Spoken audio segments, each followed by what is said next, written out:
अल्लाहुम्मा सल्ली अला सय्यिदना मौलाना मुहम्मद मुबारक वसल्लम। अस्सलामु अलैकुम वरहमतुल्लाहि वबरकातुहू। तो कैसे हैं आप सभी लोग? उम्मीद है आप सभी खैरियत से होंगे और मैं भी आप लोगों की दुआओं से बिल्कुल ठीक ठाक हूँ। तो आज की जो वीडियो है हमारी, वो वीडियो का टॉपिक है कि इस्लाम इतनी तेज़ी से क्यों फैल रहा है, कैसे फैल रहा है। अगर आप गूगल पर सर्च करेंगे तो भी आप देखेंगे कि सबसे पहले इस्लाम ही है, जो इस्लाम ही आएगा आपके सर्च में, क्योंकि इस्लाम ही वो रिलीजन है जो सबसे ज़्यादा तेज़ी से फैल रहा है। और ये क्यों फैल रहा है, इसकी वजह क्या है, ये वीडियो में हम आगे जानेंगे। क्योंकि जो वीडियो आज मैं आप लोगों के सामने प्ले करने वाली हूँ वो है MC राज चैनल की, और उन्होंने बताया है अपनी इस वीडियो में कि इस्लाम जो है वो इतनी तेज़ी से क्यों फैल रहा है, कैसे फैल रहा है, दुनिया भर में सबसे ज़्यादा लोग इस्लाम की तरफ क्यों बढ़ रहे हैं, क्यों अपना धर्म कन्वर्ट करके इस्लाम की तरफ जा रहे हैं। तो वीडियो शुरू करने से पहले आपसे एक छोटी सी रिक्वेस्ट है, अगर आप मेरे चैनल पर नए आए हैं, मेरी वीडियो पहली बार देख रहे हैं, तो प्लीज़ मेरे चैनल को सब्सक्राइब कर लीजिएगा और वीडियो को लाइक और शेयर ज़रूर करिएगा। तो चलिए वीडियो स्टार्ट करते हैं। पिछले कुछ दिनों में आपने जरूर देखा होगा कुछ फेमस लोग जिनका कहीं ना कहीं एक अच्छा सोशल इंपैक्ट रहा, लोग उन्हें जानते थे, फॉलो करते थे, लेकिन न्यूज आई कि उन लोगों ने इस्लाम कबूल कर लिया। जैसे कि ब्रिटेन की अल्फ्रेड विलियम बेस्ट कंपनी के मालिक बिलियनियर अल्फी बेस्ट, ब्राजील के फेमस फाइटर नेसेमेंटो, रशिया के ऑर्थोडॉक्स चर्च के पादरी, अमेरिका के famous rapper डर्क Derek, famous internet celebrity Andrew Tate, Vivian Dsena, हिलेरियन हैगी, इंडियन यूट्यूबर परम सिंह। इतने ज्यादा नाम है कि बता पाना मुश्किल है। लेकिन एक सवाल आता है कि इस्लाम में ऐसा क्या है कि लोग इतनी तेजी से मुसलमान हो रहे हैं, दूसरे धर्मों को छोड़कर इस्लाम अपना रहे हैं। जबकि अगर देखा जाए तो एक ऐसा टाइम भी चल रहा है जिसमें इस्लामोफोबिया भी अपने चरम पे है, लेकिन फिर भी लोग, और वो भी इंटेलेक्चुअल पीपल, बाकी धर्म के कंपैरिजन में इस्लाम को ज्यादा इंपॉर्टेंस दे रहे हैं। आज की इस वीडियो में हम जानने की कोशिश करेंगे कि इस्लाम दुनिया का फास्टेस्ट ग्रोइंग रिलीजन क्यों है। इस वक्त पूरी दुनिया की पॉपुलेशन 8 बिलियन मार्क को क्रॉस कर गई, जिसमें Christian 31.11%, Muslim 24.9%, secular, non religious, agnostic, atheist, इन सब की पॉपुलेशन 15.58%, हिंदू 15.16% और बाकी बचे 13.25% में सभी रिलीजन आते हैं। दुनिया में पहली सबसे बड़ी मुस्लिम पॉपुलेशन इंडोनेशिया में रहती है, दूसरी पाकिस्तान में और तीसरी इंडिया में। तो स्टडी के मुताबिक 2050 तक इंडिया दुनिया का सबसे बड़ा मुस्लिम पॉपुलेशन वाला देश होगा। लेकिन अगर आप वर्ल्ड वाइड देखते हैं तो इस्लाम का ग्राफ लगातार तेजी से आगे बढ़ रहा और साल 2050-2060 तक इस्लाम दुनिया का सबसे बड़ा रिलीजन बन जाएगा। Japan, Europe, France, America, India जैसे कई देशों में इस्लाम सबसे तेजी से आगे बढ़ने वाला धर्म बन गया है। तो अब सवाल आता है कि आखिर इस्लाम इतनी तेजी से क्यों आगे बढ़ रहा है। तो इसका पहला रीजन, जो हमेशा से बताया गया, कि मुसलमानों में फर्टिलिटी रेट बहुत ज्यादा है, बाकी रिलीजन के कंपैरिजन में मुसलमान ज्यादा बच्चे पैदा करते हैं। यही वजह है कि मुसलमान तेजी से आगे बढ़ रहे हैं। जबकि सेंट्रल हेल्थ मिनिस्ट्री के सर्वे के मुताबिक मुसलमानों के बीच फर्टिलिटी रेट भी कम हुआ है। दूसरा रीजन, दूसरे धर्म के लोग तेजी से इस्लाम की तरफ अट्रैक्ट हो रहे हैं। पर डे कहीं ना कहीं से न्यूज आती है किसी फेमस इंडिविजुअल ने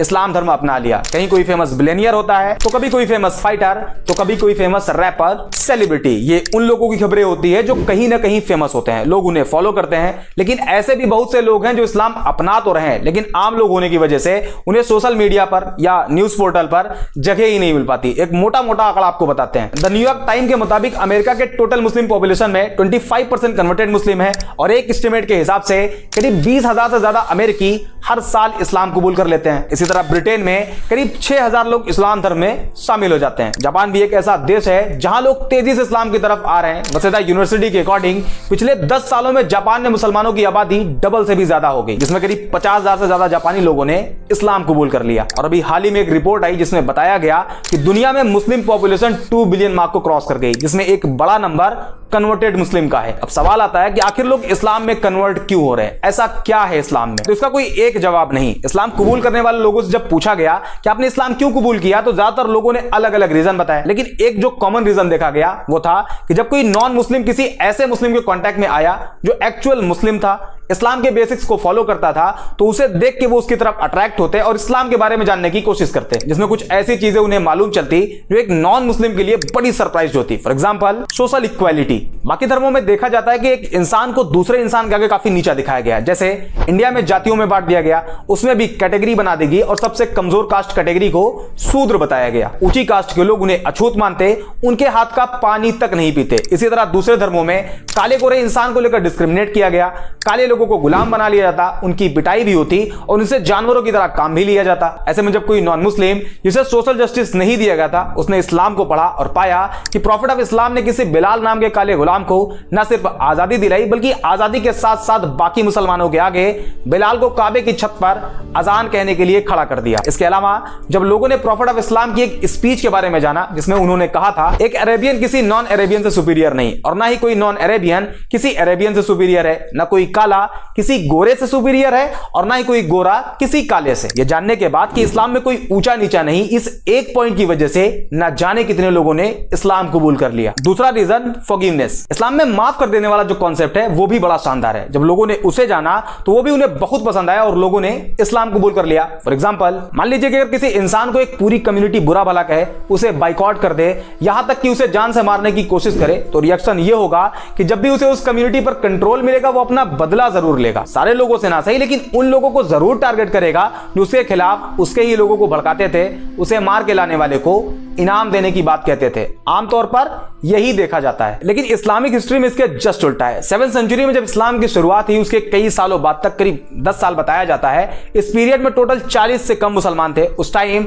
अरब के जो पावरफुल लोग थे वो मुसलमानों को परेशान करते, प्रॉफिट ऑफ इस्लाम को जान से मारने की प्लानिंग करते, उन्हें जान से मार देने वाले को इनाम देने का वादा करते। यहां तक कि उस टाइम जितने मुसलमान थे उन सभी का सोशल बाइकआउट कर दिया गया और 3 साल तक अबी तालिब नाम की एक पहाड़ी पर कैद कर दिया गया। और मक्का के सरदारों ने यह अनाउंस कर दिया कि कोई भी मुसलमानों को कोई सामान न बेचे और अगर कोई ऐसा करता है तो उसे भी नहीं छोड़ा जाएगा। 3 साल बाद बाइकआउट पीरियड खत्म हुआ, लेकिन मक्का के लोग मुसलमानों को अभी भी टारगेट करते। सिचुएशन को देखते हुए 622 ईडी में मुसलमानों को मक्का से मदीना की तरफ जाने के लिए कहा गया, जिसे इस्लामिक हिस्ट्री में हिजरत कहा जाता है। हिजरत मींस माइग्रेशन। मुसलमान मक्का छोड़कर मदीना चले गए। उस टाइम मदीना को यसरब कहा जाता था, लेकिन मक्का के सरदारों का मानना था कि इस्लाम को पूरी तरह से अगर खत्म करना है तो उसके लिए सारे मुसलमानों को कत्ल कर दिया जाए। इसी इंटेंशन के साथ मुसलमान और मक्का के सरदारों की फौज के बीच पहली जंग लड़ी गई, जिसे जंगे बद्र कहा जाता है। इस जंग में मुसलमानों की जीत हुई और इसी हार का बदला लेने के लिए एक बार फिर मक्का के सरदारों की फौज निकली और इस्लाम की दूसरी जंग लड़ी गई, जिसे जंगे उहूद कहा जाता है। लेकिन 10 साल बाद जो मुसलमान मक्का छोड़कर मदीना चले गए थे वो एक मजबूत ताकत बनकर मक्का में वापसी करते हैं। उस टाइम मक्का के उन सरदारों में यह डर फैल गया कि हमने तो मुसलमानों को बहुत टॉर्चर किया है, प्रॉफिट ऑफ इस्लाम को जान से मारने की कोशिश करी है, आज मुसलमान हमसे ज्यादा पावरफुल हैं और अब वो हमें नहीं छोड़ेंगे। इस डर से बहुत से लोगों ने सरेंडर कर दिया और बहुत से लोग मक्का छोड़कर भाग गए। लेकिन जब प्रॉफिट ऑफ इस्लाम ने अपनी बात कहनी शुरू करी तो लोगों ने जो सोच रखा था वो उसके जस्ट उल्टा था और एक पब्लिक अनाउंसमेंट करी गई कि जिन जिन लोगों ने मुसलमानों को परेशान किया था, मुसलमानों को मारा था, मक्का छोड़कर मदीना जाने के लिए मजबूर किया था, उन सभी को माफ किया जाता है। ये एक सेंटेंस इतना इफेक्टिव साबित हुआ कि जो पहले इस्लाम को खत्म करना चाहते थे उन सभी ने इस्लाम कबूल कर लिया और आज भी इसका इंपैक्ट इतना ज्यादा है कि जब कोई नॉन मुस्लिम इस्लाम के इस चैप्टर को पढ़ता है तो इस्लाम की तरफ अट्रैक्ट होता है। तीसरा और सबसे बड़ा रीजन है बिहेवियर। आज सोशल मीडिया पर इस्लाम की जिस इमेज को प्रेजेंट किया जा रहा है वो इस्लाम की रियलिटी नहीं। हालांकि मैं ये भी क्लेम नहीं कर रहा कि इस्लामिक बेसिक्स के अकॉर्डिंग सारे मुसलमानों का बिहेव अच्छा है। इस्लाम तो कहता है कि शराब पीना हराम है और शराब सभी बुराइयों की मां है, लेकिन फिर भी आज का मुसलमान शराब के ठेकों की लाइन में आपको लगा हुआ दिखाई देगा। बट अनदर हैंड कुछ मुस्लिम्स ऐसे भी हैं जिनका behave as it is Islamic basics के हिसाब से आज भी है। फॉर एग्जांपल, इस्लाम अपने मानने वालों को कहता है कि अगर तुम्हारे घर में एक रोटी हो और तुम्हारा पड़ोसी भूखा हो तो तुम्हारे लिए जरूरी है कि उसमें से आधी रोटी अपने पड़ोसी को दो। इस बात को मेंशन नहीं किया गया है कि पड़ोसी मुसलमान हो तभी दो, बल्कि कोई भी हो, किसी भी रिलीजन को फॉलो करता हो, आपको उसके साथ वैसे ही बिहेव करना है। और आज के टाइम पर जब कोई नॉन मुस्लिम किसी एक्चुअल मुस्लिम के बिहेव को ऑब्जर्व करता है तो वो उसके बिहेव से अट्रैक्ट होता है और ये रीजन इस्लाम को इतनी तेजी से आगे बढ़ने में सबसे बड़ा रोल प्ले कर रहा है। इसके अलावा justice, tolerance, patience, peace, day of judgement और भी बहुत से रीजन है जिस वजह से लोग इस्लाम को बाकी धर्म के कंपैरिजन में ज्यादा प्रेफर कर रहे हैं। और ये जो आजकल बड़े बड़े सेलिब्रिटी इस्लाम एक्सेप्ट कर रहे हैं उसमें इस्लामोफोबिक एडवर्टीजमेंट भी इस्लाम की मदद खूब कर रहा, क्योंकि जब लोग एंटी इस्लामिक क्लेम करते हैं तो इसका इंपैक्ट पॉजिटिव और निगेटिव दोनों तरह से होता है। निगेटिव ये कि नॉन मुस्लिम कम्युनिटी में इस्लाम को लेकर नफरत बढ़ती है, जबकि इसका पॉजिटिव साइड ये है कि लोग उस एंटी इस्लामिक क्लेम को क्रॉस चेक करने के चक्कर में इस्लाम को पढ़ना शुरू कर देते हैं, जिसमें उन्हें अभी बताए गए पॉइंट्स मिलते हैं जो कि क्लेम से रियलिटी बिल्कुल अलग होती है and eventually they accepted Islam. I hope ये वीडियो आपको पसंद आई होगी। अगर हाँ तो लाइक एंड शेयर जरूर कर दें। बाकी मिलते हैं अगले वीडियो। सो आई होप कि आपको वीडियो बहुत पसंद आया होगा और आप लोगों ने जान भी लिया होगा कि इस्लाम क्यों इतनी ज़्यादा तेज़ी से फैल रहा है, क्या वजह है इसकी जो लोग इस्लाम में दाखिल हो रहे हैं, क्या क्या वजह हैं जो लोग दूसरे रिलीजन के होते हुए भी इस्लाम को कबूल कर रहे हैं। भाई यही वजह है, इस्लाम इतना खूबसूरत मज़हब है कि जो भी इस्लाम को जानने के बारे में सोचता है, जो भी इसकी रिसर्च करता है, वो इस्लाम में दाखिल हो ही जाता है। यही वजह है कि इस्लाम जो है वो इतना ज़्यादा तेज़ी से फैल रहा है। हमारे इस्लाम में जो हमें अखलाक के बारे में बताया गया है कि हमें एक दूसरे से किस तरह से बिहेव करना चाहिए।